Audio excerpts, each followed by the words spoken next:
Hi friends, please subscribe to Amravati Media and press the bell icon for more latest updates. టీడీపీకి BJP ఇలా ఝలక్ ఇవ్వనుందా? రాష్ట్రంలో కూటమి ప్రభుత్వం ఏర్పడి ఏడాది అయింది. ఈ ఏడాది కాలంలో జరిగిన పాలనపై రాష్ట్ర ప్రభుత్వం సంబరాలకు సిద్ధమైంది.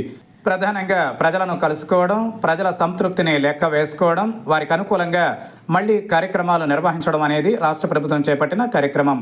అయితే కూటమి పార్టీలుగా విజయం దక్కించుకున్న వాటిలో బీజేపీ కీలకమైంది. కేంద్రంలో ఈరోజు మోడీ ప్రభుత్వం ఏర్పడడానికి రాష్ట్రంలో ఏర్పడిన చంద్రబాబు ప్రభుత్వం అత్యంత ముఖ్యమైనది. ఇది అందరికీ తెలిసిందే. ఇలాంటి సమయంలో కేంద్రంలో కూటమి ప్రభుత్వాన్ని బలపరుస్తున్న చంద్రబాబుకు రాష్ట్రంలో కూటమి ప్రభుత్వాన్ని బలపరచాలన్నటువంటి ఆలోచన బీజేపీకి రాకపోవడం చాలా శోచనీయం. ఎందుకంటే రాష్ట్రంలో ప్రభుత్వం ఏడాది పాలనపై కార్యక్రమాలు నిర్వహిస్తున్న బీజేపీ నాయకులు ఎక్కడా కనిపించడం లేదు. ముఖ్యంగా తల్లికి వందనం వంటి పథకాన్ని అమలు చేసినప్పుడు కూడా దీనిపై ఒక్కరంటే ఒక్కరు కూడా స్పందించలేదు.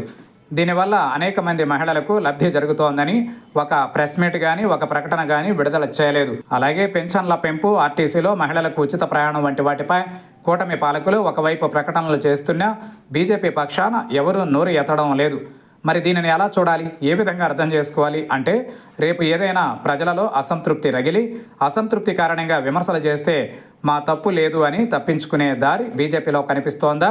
లేకపోతే రేపు రాష్ట్ర ప్రభుత్వం అప్పులు చేస్తే దానికి మాకు సంబంధం లేదు, మేము నిమిత్త మాత్రులమని తప్పించుకునే దారి కనిపిస్తోందా అంటే అవునని అంటున్నారు పరిశీలకులు. కూటమి ప్రభుత్వంలో ఏం చేసినా అది మూడు పార్టీలకు వర్తిస్తుంది.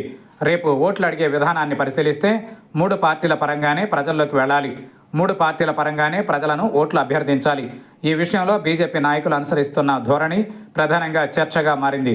ఇది సరికాదని, ప్రజల్లోకి రావాలనేది కూటమి పార్టీలకు చెందిన సీనియర్ నాయకులు సూచిస్తున్నారు. నిజానికి గత ఎన్నికలలో విజయం ఎలా ఉన్నా వచ్చే ఎన్నికల నాటికి 5 ఏళ్ల పాలనను చూసి మాత్రమే ప్రజలు ఓటేస్తారు తప్ప జగన్పై విమర్శలు చేయడం ద్వారా ఓట్లు ఎంతవరకు పడతాయనేది చూడాలి. కాబట్టి మళ్ళీ ఎన్నికలలో విజయం దక్కించుకోవాలన్నా, మళ్ళీ ఎన్నికలలో మెజారిటీ ఓట్లు సాధించాలన్నా కూడా అందరూ కలిసికట్టుగా సంయుక్తంగా ప్రజల మధ్య ఉండడం, ప్రజల సమస్యలు పట్టించుకోవడం ముఖ్యం. సంతృప్తిని కూడా అంచనా వేసుకోవడం వంటివి బీజేపీ నాయకులు కూడా చేయాల్సిన అవసరం ఉందనేది పరిశీలకులు చెబుతున్న మాట. మరి కమలనాథులు ఏమంటారో చూడాలి.